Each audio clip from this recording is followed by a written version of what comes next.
Okay, guys. Okay, so what we have here is a Tesla coil. Now this is an industrial Tesla coil. It's something that you'll find used in places that actually like weld stuff together, especially stuff that needs to be watertight. It doesn't look like a typical Tesla coil. Like if you look at Tesla coils online, they have the tower with the big disc around them. Y'all remember that video we saw with the Lords of Lightning?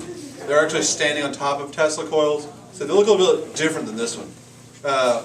When I say it's an industrial application, if you're making something, let's say like a ship out of metal, yes, they make those.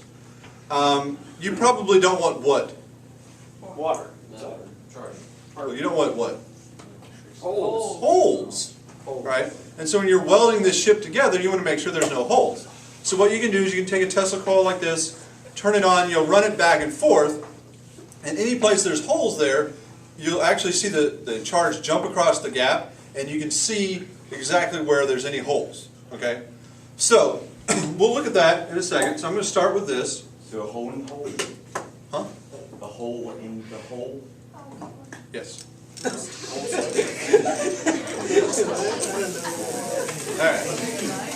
So, notice here you can hear this noise. I'm going to go ahead and turn off the lights. If you're close enough, you can actually see the end of this. And the end of it's actually creating what's called St. Elmo's fire. Or it's called coronal discharge. It's actually these electrons just jumping off into the air. Okay. So notice that when we use the Van de Graaff, it kind of jumped every so often. That's what makes the Van de Graaff relatively safe, because it's basically a static charge and just occasionally jumps. This is much more continuous. It's got a continuous current, which is what makes it dangerous. And so I can show you the continuous current by doing something like this.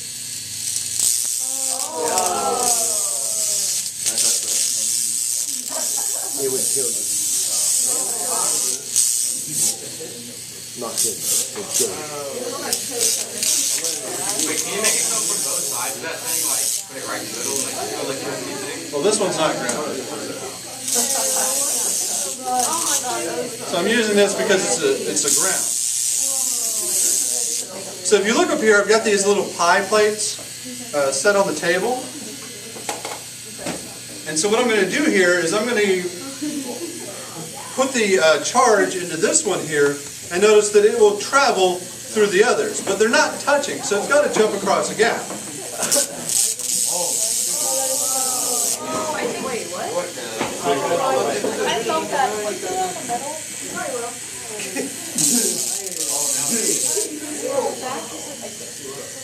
A little bit closer.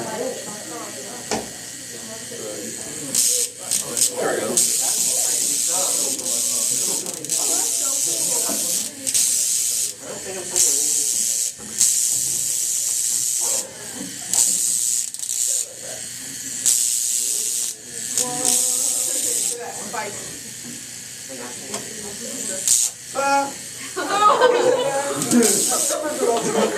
Now, it looks like somebody left their notebook here. Uh-oh. That can also be used quite easily. Oh, no. Wait, you didn't wipe? Huh? You didn't wipe? It can be used. Oh. Somebody's going to lose a notebook.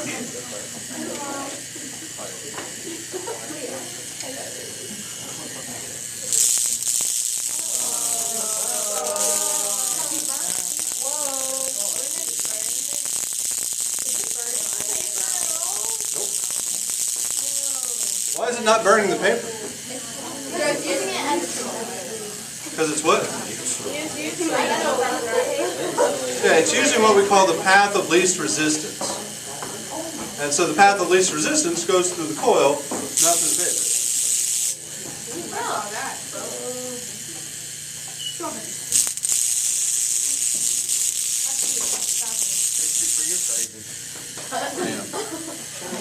Now, those of you that are close here might actually notice a smell coming off of this. The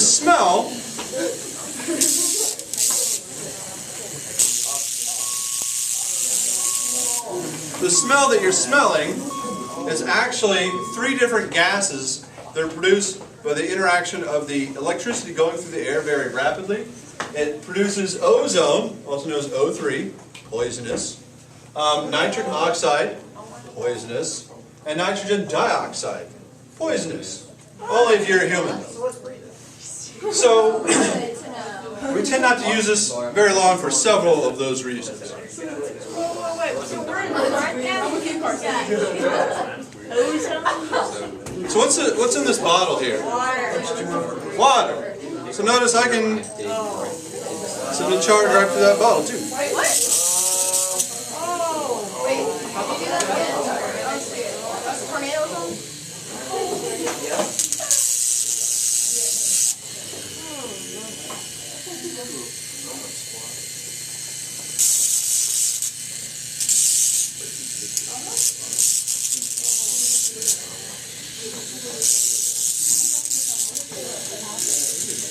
Notice it's not a real big fan up here. Why doesn't it want to do that? Plastic. The plastic, and it's got some air up here on the cap. It's making it very insulated here. Whereas the plastic over here, it can just pass through that pretty easily. Alright? Any other questions?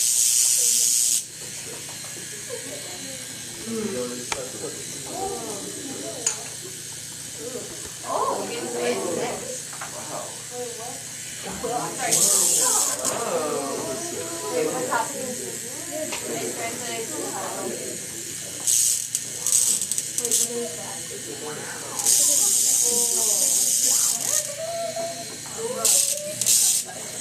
Alright.